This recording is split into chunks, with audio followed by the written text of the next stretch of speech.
of Avalara's webinar series discussing the Trump administration's tariffs and their impact on trade compliance. We started this weekly series back in February. If this is your first time, welcome.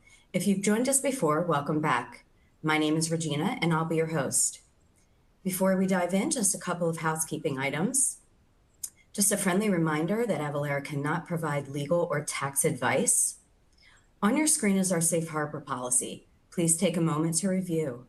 We are recording today's event, and you'll receive the recording later today. The console you're looking at can be customized. Feel free to move or resize the windows. The additional resources section contains a lot of great related resources, including the slide deck. There are several ways to engage with presenters and attendees. First, if you have any questions, please submit them using the Ask a Question box. We will save time at the end for Q&A. You may also submit troubleshooting questions there. Second, you can join our attendee chat. Click the icon at the bottom of your screen with 2 chat bubbles. The attendee chat will appear, and we encourage you to introduce yourself, network, and discuss today's topic. You can also react to the presentation by clicking on the emoji icon and reacting. Today's webinar continues on with the 45-minute format to have more time for audience Q&A. Since this session is less than an hour and intended to be interactive and responsive, it is not eligible for CPE credit. Let's meet today's presenters. We're joined by several members of the Avalara team: Patrick Frith, Senior Director of Growth Cross-Border, Shane Bogdan, Director of Sales Cross-Border, and also not shown, but here with us today is Craig Reed, GM Cross-Border. That's all I have for housekeeping, so I'm going to pass it over to Craig to get us started. Great. Well, thank you. Sorry, I'm kind of the ghost in this one. I suddenly appeared. Welcome back to another Trade and Tariff Tuesdays. I believe this is our 17th installment, which is kind of hard to believe how fast time passes. And I'm always amazed. Every week there is more than enough to talk about, and there's always some kind of developments. So we are going to talk about those developments, latest news and compliance, which I think, guys, we've seen a bit of a depressurization, I guess I would say. We're going to talk about the implications to your business, how you can take action with our products and services, and then we're going to get into some Q&A. So the first thing we're going to do, though, is we're going to jump into a poll question. We like to get things started with a poll question. So when does the reciprocal tariff trade pause end for U.S. trade partners, excluding China? So this is the original 90-day pause that was announced after the Liberation Day tariffs. So we'll give you a moment to get to the poll question and answer that. So gentlemen, we've got a lot to talk about today. A bit of risk off on the trade tariffs and seeing a depressurization with China a little bit. So be interesting to see what happens. Yeah, you said that, but we'll be going through. Shane's going to take us through how companies are now beginning to react. So we're seeing reactions now. Yeah. So yes, whilst the pressure is off for 90 days, we're seeing companies take action, and we'll be taking the audience through that later on. All right. Well, it looks like July 9th, I believe, is the correct answer. Is it not, gentlemen? Yeah. It is. Right. Yeah. Coming up quick, we've had, kind of 2 trade deals-ish announced so far. There's a lot to go if we're going to get to all the countries, but why don't we talk about that? Let's get into the latest trade news.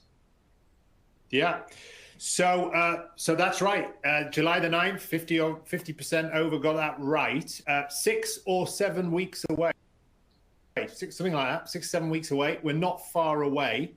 So everything that we saw in the Rose Garden on the 2nd of April will come into effect. Remember, we're sitting and enjoying the 10% baseline. Companies are making the most of that opportunity. We speak to customers day in, day out. I speak to customers in Europe, in the EU, and they're taking advantage of that 10% whilst it's in place. But the orange column, the dark yellow orangey column, is what will kick in 6 or 7 weeks' time if no deals are done. So purportedly, there was a deal done with the UK We don't know the details. We didn't then. We still don't know the details of the deal, other than they were working on a deal, but for certain products. About 4,000 HS codes will be affected in that deal, preferentially affected in that deal. We just have to wait and see what the details are. When we have them, of course, we'll be able to publish them in our content. But yes, the other countries, it's wait and see. Just as you said, it's coming up fast, Craig, and who knows what's going to happen in the next 6 or 7 weeks? Because if not, that orange column kicks in. Craig? Yeah, for sure. Yeah. And so why don't we talk a little bit about where we are now? I'll kind of tee it up, and then I'll let Shane take you through the details. But you know, a de-escalation, I think, is the theme here across, you know, with China. Obviously, that's the big one. Also, some news coming out of Canada that they had potentially removed some of the retaliatory tariffs, although that was never really confirmed. It was really quiet, actually. It was interesting. We're going to keep track of that one. And then, you know, some other developments with what the EU is talking about. So why don't we just summarize where we are now, Shane? Yeah, no, and if you guys if the attendees here, and thank you for the repeat attendees that are coming on, if everybody's been following us since back in February, I mean, these were the 3 primary countries that were kind of in the scope here: China, Canada, Mexico, and what's kind of transposed over the past 3 weeks we have summarized on here. So obviously with China, as everybody was alluding to here, there is a 90-day pause on, you know, that was based upon last week when we all connected. Chinese imports to the U.S. are 30%, down from the 145. U.S. imports to China are at 10%, down from the 125. You know, footnote here that we've talked about last week is that, you know, there's 30% on here. Now, that doesn't include the previous, you know, 301 tariffs, additional Section 232 tariffs, any other of the IEEPA, any other IEEPA penalties on those. So what we're seeing, even if you just add on those previous 301 tariffs that were put in place during President Trump's first administration, that gets you above that 30%. And you're actually starting to hear some commentation come out from other businesses and analysts out there right now that, yes, we've moved from the 145 to 30, but in reality, this still is a high percentage when you're kind of stacking these all together. But you can see the escalation on the China column here, from everything from February 4th and then how it cranked up all the way to 145. Again, glad we're now seeing this, you know, compromise at 30 and 10. You can see the reciprocals there for China's impact on U.S. imports. The Canada piece, again, I mentioned last week, I was surprised that Canada, Mexico, we haven't really seen much on there. I think, as Craig is alluding to, we may start seeing more. You know, what's happening now is anything non-USMCA is receiving that 25%. And if you've heard me previously, only 30% of goods coming in being imported from Canada qualify for USMCA. And those goods could be country of origin Canada, but they may not qualify for USMCA, which is actually a pretty critical point here. You know, one news article, I'm 120 miles away from Canada. Obviously, Craig's in Canada. We're seeing a lot of news stories here. I'm up by the Adirondacks, and we're seeing a lot of news stories here really on the impact of, you know, Canadians buying Canadian goods and not coming over into the U.S. So this goes beyond this whole piece of the 25% tariff rate but now we have U.S. local economies here wondering about, hey, what's going to happen with travel? What's going to happen with revenue? But also what's going to happen with state taxes and revenue collection from those pieces. So again, we always see the tariff component of things, but now what's actually happening on U.S. soil in terms of any sort of transportation and visitation. Mexico, same thing. Mexico never retaliated, so everything is still holding same there. Again, 50% of goods being imported from Mexico do qualify for USMCA. Last column here under others, all of the other pieces that have gone into effect here. So a few comments here. Yeah, one of the things that I thought was really noteworthy with China is they opened the door to the 30%, interestingly, 20% of that is still the fentanyl tariffs, and they had opened the door that 20% of that could come off if the U.S. administration was quote unquote satisfied with what China has done with fentanyl, and actually had indicated that they were pleased with some of the progress so far. So it was interesting to me that the US went to, or pardon me, China went to 10%, and that 20% sort of been, hey, maybe the 20% is coming off, so it could go to 10 and 10. And it's really feeling, guys, like the baseline is kind of that 10%, because all of the other countries are at 10. The UK deal was at 10. China's 10 plus the 20% fentanyl, which could come off. So, it's feeling like that's kind of where the administration's landing. And I noticed that Linda in the Q&A said, hey, do you think the countries that are negotiating that they'll extend the pause if they're negotiating with the US? I think that's entirely possible. And I think, there's been some precedent set here as I just alluded to at the 10%. So it'll be interesting to see how that kind of develops, guys. Yeah, absolutely. I think if the US administration feels that they've got a fair deal back from the other countries, then I think it's going to remain, sort of sit at 10. But if they don't feel that, then those reciprocals, they're hanging over. They're already established. So there's that stick which the U.S. administration has to get what they need from the deal, and if they don't, then that could come down. Yeah. We've got a comment here from Shane. Shane Coots, not our Shane, about the EU, and I just wanted to just mention about the EU. You're right, we don't touch on the EU too much, and the reason for that is because the EU, they've already announced that they are preparing a response to the reciprocals. We don't know the details yet. We don't know the HS codes. We don't know the tariff impact, but we do know that their response is being prepared. So as we edge closer to the 9th of July, we can expect to see more. So it's wait and see for how the EU will respond. And I'm sure it's tied to any trade deal negotiations that are taking place. Shane, sorry, I interrupted you, Shane. No, I was also going to tackle another question. Tim had mentioned here, what is USMCA? And USMCA is really what took place back in 2020. It was a reworking of the North American Free Trade Agreement. So NAFTA between the US, Canada, and Mexico on there. So really trying to strengthen the trade between these three countries on here. Why this is important now, obviously, is that there's parameters on what qualifies as USMCA certification. Can a good that's produced in Canada, can it qualify as USMCA if it trades over to the US? Well, that whole piece is based around what they're calling regional value of content. So, for some goods like automotive goods, 75% of those, let's just talk about a car engine or automotives, 75% of those components of that would need to be crafted within US, Canada, Mexico, and have country of origin within those countries as well. So it really is about full strength partnership, that there is domestic manufacturing within those three markets and that they're trading back and forth with one another. So just to kind of keep us moving here, we thought this was really interesting when this came out, and this was right after the Rose Garden tariffs were announced, spiked up to 14.5%, the average tariff rate. It'll be interesting to see what it comes down to. So in 2024, the average rate was 2.5%. If we do end up at the 10% with carve-outs, we could potentially land somewhere, I'm guessing, in the 5 to 7.5% range, guys. But again, will be interesting to see where we level out after all of this. Yeah.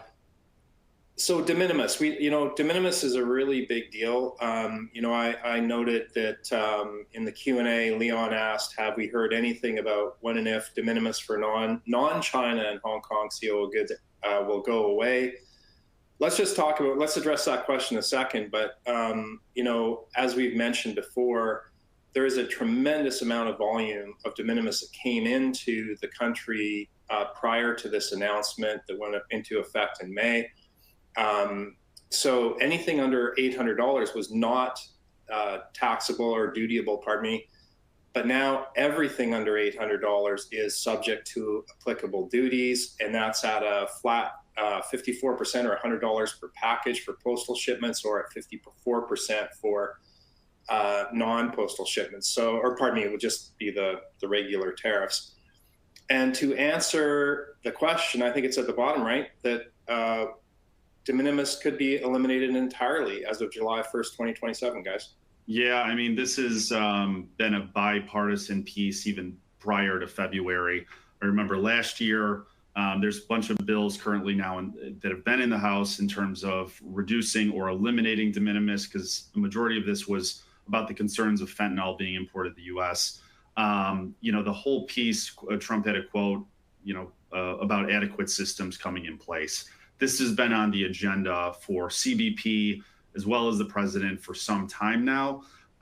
So the first phase here is interesting. Last week, the president and the administration put the bill out. I forget the full name, but it's like the big, beautiful bill that came out. And I think on page like 136 or something of it, it specifically states of July 1st, 2027, the removal of de minimis for all parcels coming into the states. So there's one piece that's coming directly from the administration. The other piece, was, obviously Trump's stance of stating until we have adequate systems in place, we're going to then remove it. The other piece here is back in January, CBP and some other policy and some other agencies have put some guidelines in on how they want to see this come into play, either the removal of de minimis or basically the strengthening of capturing data for these parcels coming in under this $800 threshold. So this has a question mark, but this is a common theme that we've seen all along. And the writing is really on the wall that this is going to be changing, which is why we've been trying to, kind of evangelize that we really need to be proactive with your goods to ensure that you understand what the duty rates are going to be. You have the proper HS codes, because these are all the pertinent pieces of information that are going to be needed to import. Just to add as well to that, Shane, and just sort of to close out Leon's question, we haven't heard anything, Leon, but the calculation in the collection system at CBP is working for China and Hong Kong origin goods. The suppliers, the vendors, the sellers, marketplaces who are selling into the US are already calculating and collecting at point of sale. So it is working. And if they are moving towards this direction, which Shane just discussed, July the 1st, 2027, they would not take, in my opinion, they would not take a step back, open it back up again, only to, in 2027, to eliminate it altogether. So, you kind of got to make your own sort of informed decision, but those are the facts. Yeah, and I'm going to go to another Shane, great name. Our other countries getting rid of de minimis exceptions. Funny enough, we're starting to see other countries now come out formally. I think UK 2 weeks ago made an announcement that they're going to start looking at their de minimis threshold, all because of very similar rationale that the US had based upon concerns about local retail and also safety on those goods coming in and not collecting any sort of revenue off those parcels. Yeah, and in general, guys, I mean, de minimis has always, again, just to go back to the other Shane's question, has been dramatically lower in other parts of the world. I mean, going into the EU, going into the UK, going into Canada, the de minimis exemption is quite low compared to the $800 that the US had in place. The only exception really, I think, is Australia. That's at about, I think they're $1,000, or 1,000 Aussie dollars. But, in general, de minimis is a lot lower, and I think that probably is something that we'll see. Yeah. All right, why don't we talk about implications to your business? This is one of my favorite slides because it's very simple but very powerful. There are really four big puzzle pieces, or what we call the four horsemen of global trade. De minimis exemptions that we just talked about, tariff code classification, declared value and country of origin, and they all interact. But really the Rosetta Stone of the entire thing is the tariff code classification. And if you're not aware, there's commonly called HS codes, but each country has its own version of the codes. They're consistent up to 6 digits, but beyond that, typically, another 4 to 6 digits appended to that to get to the final tariff code classification of a given country. That is what determines the duty rates, that and the country of origin. So those two things are very, very important. You need to know your country of origin. You need to know your tariff code classification. If you think of it like a table, the tariff codes are like the rows and the country of origins are like the columns. And the intersection of those two are the duty rates and what you're going to pay. And then what you're going to pay is based on the declared value. And we've heard a lot, and I've seen some posts on LinkedIn of folks talking about, hey, you can modify the declared value. Don't do that. The CBP is watching for that. So you could get in a lot of trouble if you're messing around with declared value. There are very specific rules around declared value that you need to follow, so make sure that you do follow them. And then, of course, whether or not it's dutiable and taxable depends on the de minimis for the country that you're talking about. So all of these things interact, gentlemen, and they're very, very important to keep in mind. Yeah, absolutely. And I mean, these are, I love the term Rosetta Stone, because this is really what, countries are going for in terms of ensuring that the contents and information is provided on all parcels and goods moving forward. Just to close off on Tim's question, where to find the 301 listed items. So 301 is a list of about 4,500 HS codes, Tim, and we identify those in our self-serve software, which we demo each week. We'll be demoing it at the end. In that software, you can identify what is a 301 and the duty implications of that particular HS code, about 3,500 of them. Okay. Perfect. So this is a new slide that we've put together. CBP it's been really great. The past couple of weeks, they've been putting out some really interesting information in terms of where we stand currently for the year in terms of parcels being reviewed. But this is a new one in relation to revenue that's actually being collected based upon all the different enforcement pieces here. So for everything from the 201s, 232, et cetera. As you can see on the top three rows across the board here, those were all pre-2025 components. Section 301, again, dating back to 2018.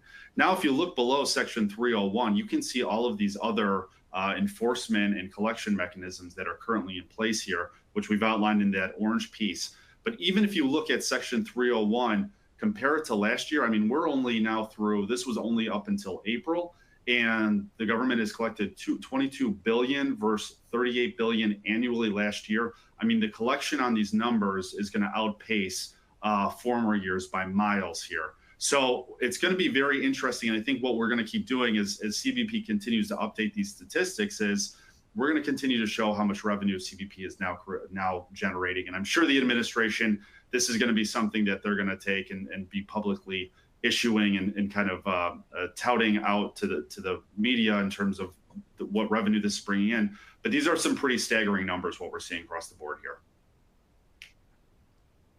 Absolutely, yeah. And the hope is in the US here that money flows straight back into the economy, right? So stimulates economy in various different programs. So it'll be fascinating to see the repercussions as we go through the year and into next year on the effect on the economy. All right, so why don't we talk a bit about, gentlemen, how are businesses reacting to all this stuff? There's been a lot of different reactions, right? Yeah, it really has. And I mean, I know last week, this past 7 days, we haven't seen much in terms of changes with tariff rates, et cetera. But what we're really seeing now is we're in earnings season, what some of these other organizations and publicly facing companies are dealing with right now, and some of the tidbits they're putting out there. So obviously, we had mentioned that there had been a large meeting between Target, Home Depot, Walmart a few weeks ago with Trump. One core piece, though, on Walmart, they are the bellwether of retail within the United States. They stated as of last week, I think Thursday was their earnings, that they're going to be rolling out price increases because of these tariffs, and that's set to happen pretty imminently across the board here. And I know the president had tweeted something out that kind of a backlash against it. But they are now formally coming out saying that they are going to have to start increasing their prices. Now, it's funny, as you read more into it, are they just going to be doing it on goods that are going to be hit the hardest? Are they going to be doing kind of a peanut butter spread across all goods, et cetera here? And Craig, did you have any a comment on this piece? Yeah, I thought I saw a headline just recently that the Insurer Alliance said that over half the companies they surveyed, 54%, have said they're going to have to raise prices to accommodate the cost of tariffs. So I thought that was a really interesting statistic. Well over half of the companies, from a major insurer, so that's a pretty big sample size. Yeah, and if you go to look to the right on that first column, John Deere, they reported last week that they incurred $100 million in tariff expenses. So what are they going to be doing with those? Passing those on, eating those, et cetera? And they're forecasting out that, for this year that they're expecting about 500 million tariff-related expenses are going to hit them this year. When it comes to the logistics piece, Patrick and I were speculating last week of, okay, now, it's going down from 145 for Chinese goods to the U.S. to 30%. We're expecting, container ships to increase, and that's exactly what's happening on the board here. Hapag Lloyd stated earlier this week that 50% increase in container ship bookings versus the prior 4 weeks on here. So that's pretty substantial. I think all of these businesses are going to want to try to, for back to school, holidays, et cetera, they're going to want to front load and get as much in as possible under this tariff rate over the next 90 days, because we don't know really what's going to happen following that. Some other key pieces. Yeah.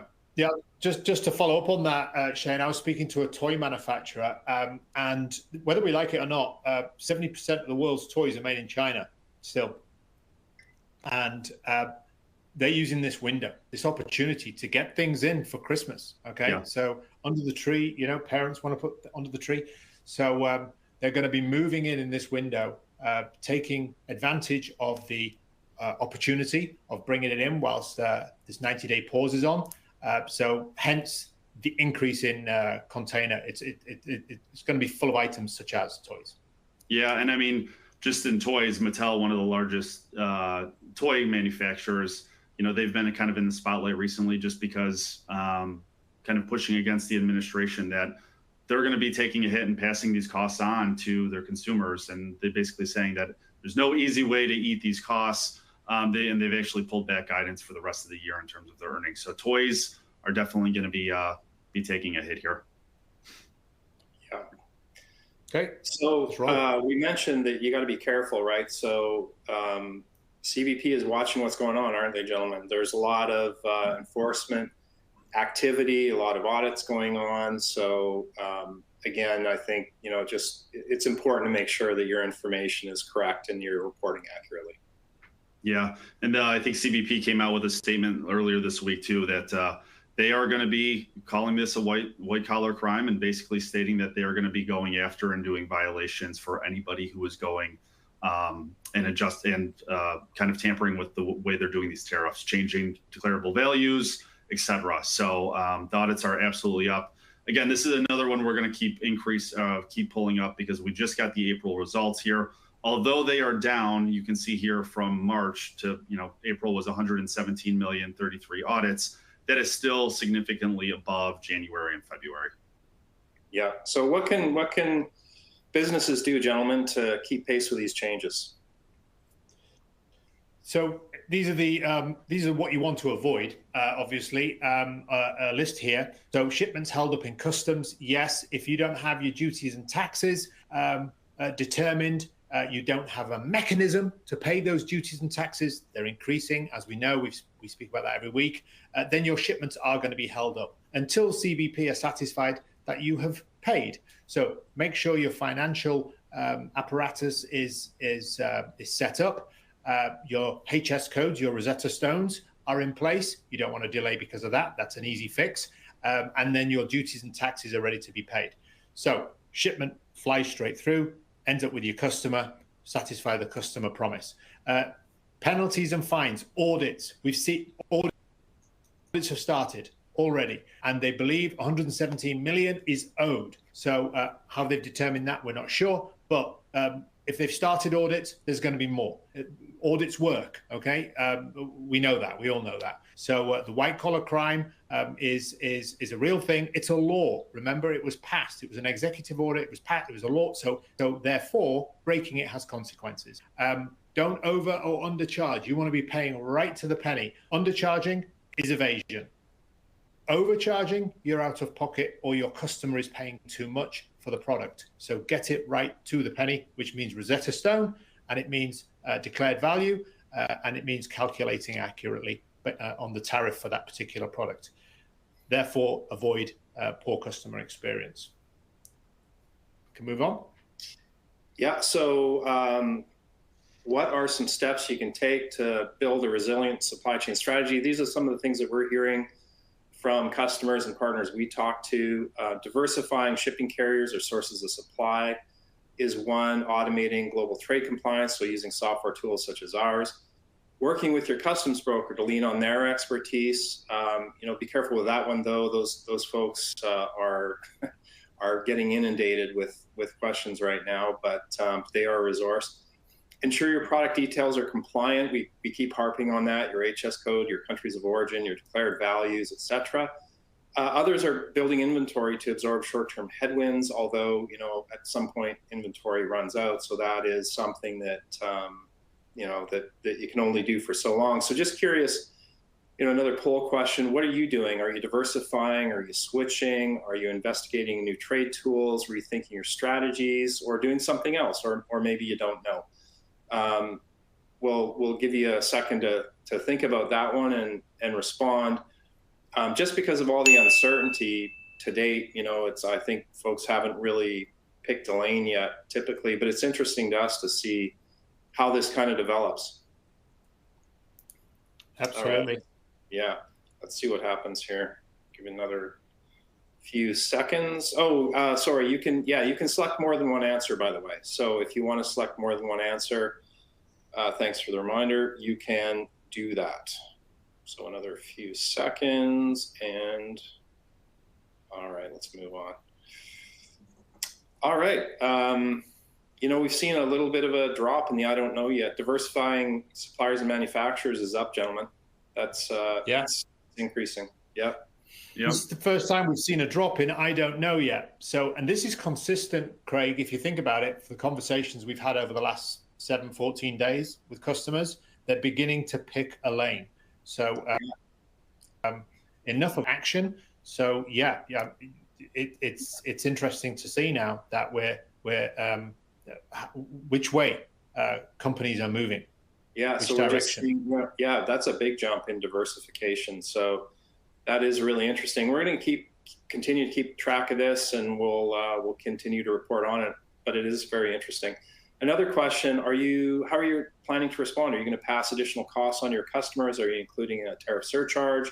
Are you absorbing the cost, or do you have another strategy? And I believe you can select multiple here as well. So go ahead and make a choice here.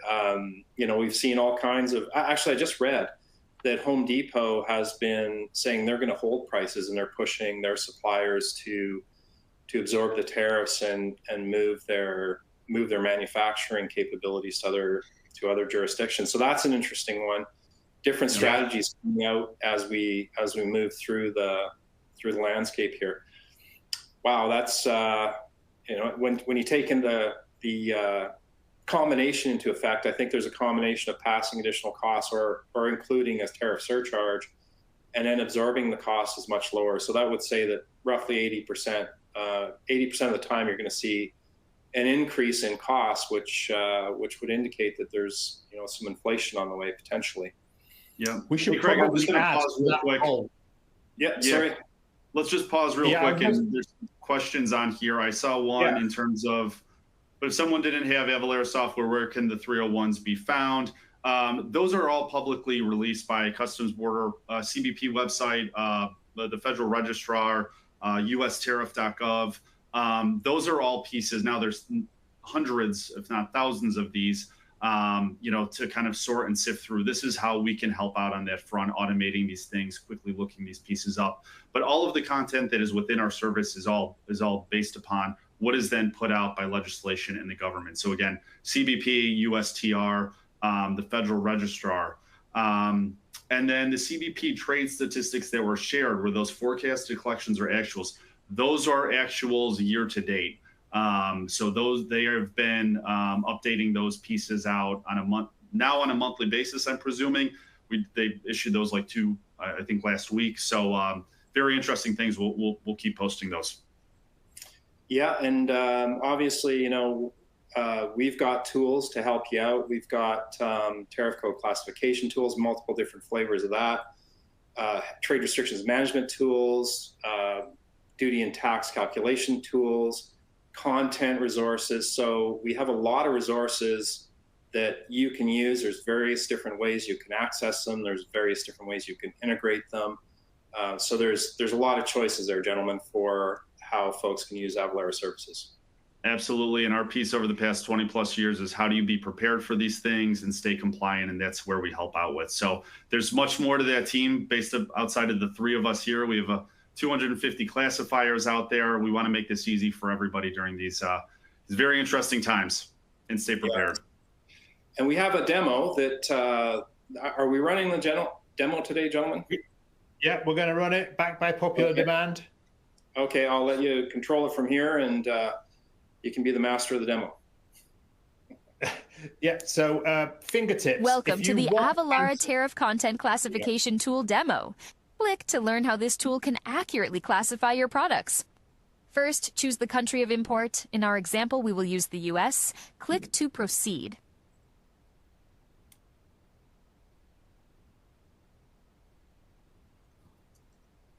Next, select the country of origin. In our example, we will use China. Click to proceed.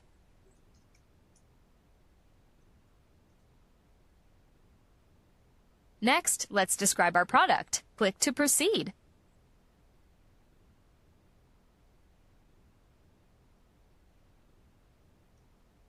Now, we are ready to classify. Click to proceed. The tariff classification tool needs to know a few more details. Click to select the upper material. Select the lower material. Click to proceed. We've now reached an HS. Click to drill down to reach the HS10. Since our product is a men's golf shoe, click to drill down. Since our product is not welt footwear, click to drill down. We have reached the HS8. Click to find the HS10. We have now reached our HS10. Click to see rate description.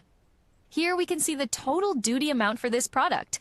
This totals 28.5% general rate plus 125% punitive rate, which equals 153.5%. This concludes the demo.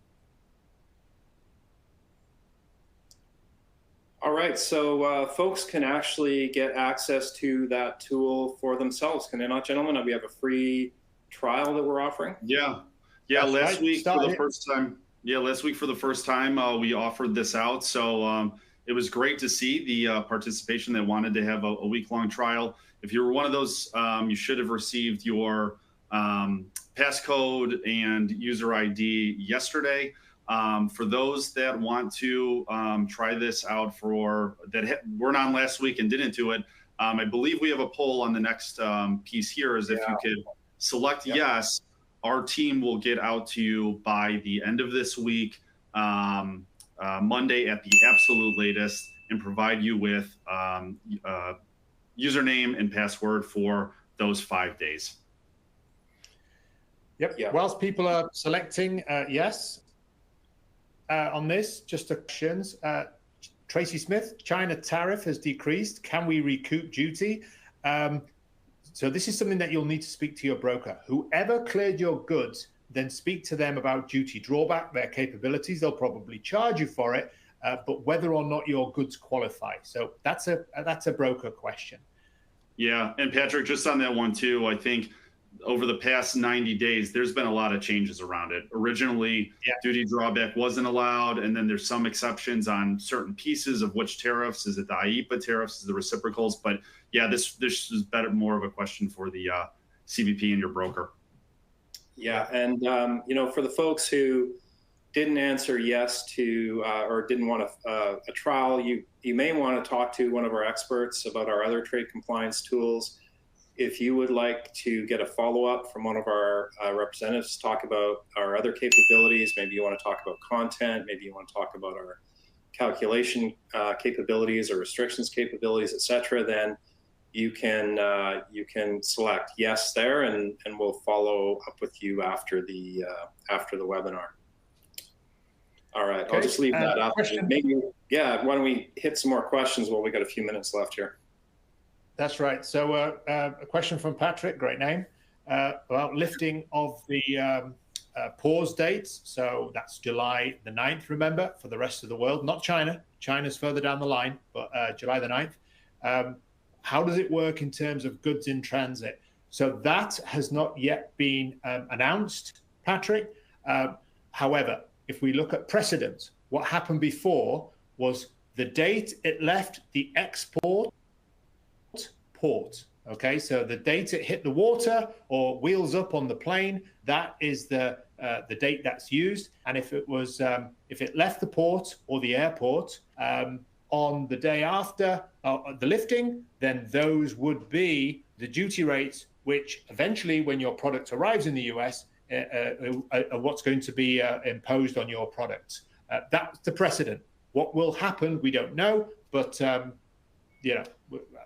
if you want a guide, I suppose precedence is the guide. Yeah. Another question from Shane. There's lots of questions popping up here. Are the inbound to U.S. tariff rates going off the related question, I guess, Patrick, are the inbound to U.S. tariff rates going off the Incoterms of the classification when it goes to an effect? So I guess it's like, is it FOB or is it CIF? That's really what he's asking. DDP, DDU. So the Incoterms the Incoterms decide who is liable for the duty, whether it's the seller, whether it's the buyer, whether it's a third party in between. The tariffs don't change. The tariffs do not care who is paying it. So the tariffs are the tariffs for that particular product. What will determine it is the HS code, the Rosetta Stone, the amount, the declared value, and if de minimis is applicable, of course. But that is the calculation, regardless of Incoterm, regardless of who's paying it. It's the same. Yeah. Okay. There's one on here. Does Avalara have an Avatax category for tariffs? No, this would be a separate piece of the applicable duty rates or tariffs based upon those specific goods. So it doesn't directly correlate with a domestic tax. It will be in its own column.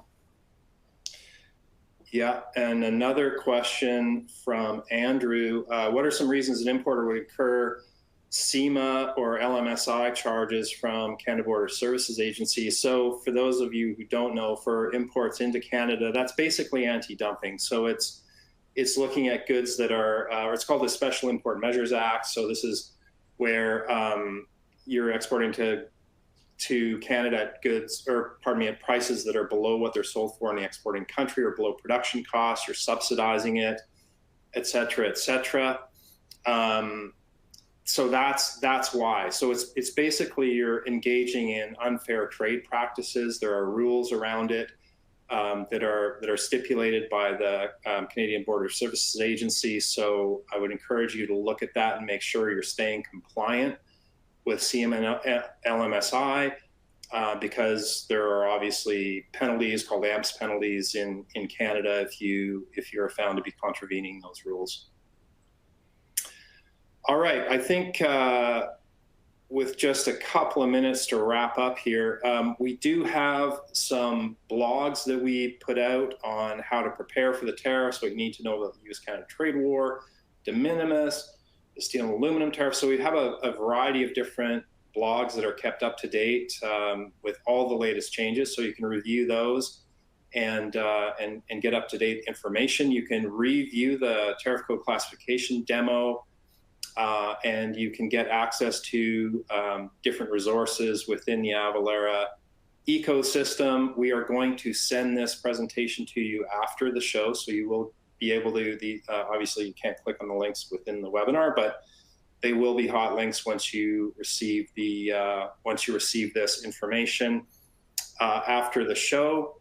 And that is a wrap for us, gentlemen. Another great week. A lot of stuff to talk about as usual, and we'll see what next week brings. Absolutely. Thanks, everybody. All right, thank you so much to our speakers for today. To close us out, I just wanted to bring up a couple of last housekeeping items here. Be sure to check out check out our upcoming webinars at avalara.com/webinars. There is one coming up for HS codes on June 12th that you might want to take a look at. And also a note for the week of Memorial Day, we're going to be doing Trade and Tariff Tuesday on Thursday, the 29th. And then one other thing I wanted to share with everyone is that Avalara's customer conference Crush is going on tour this year. So you can check that out at events.avalara.com for details. You'll receive a post-event email later today. Like Craig said, it's going to have a link back to the console, the slide deck, and additional resources. We hope you can join us again next week as we continue our weekly webinar series. And that post-event email will go out later on today. Thanks so much for joining, and this concludes today's webinar.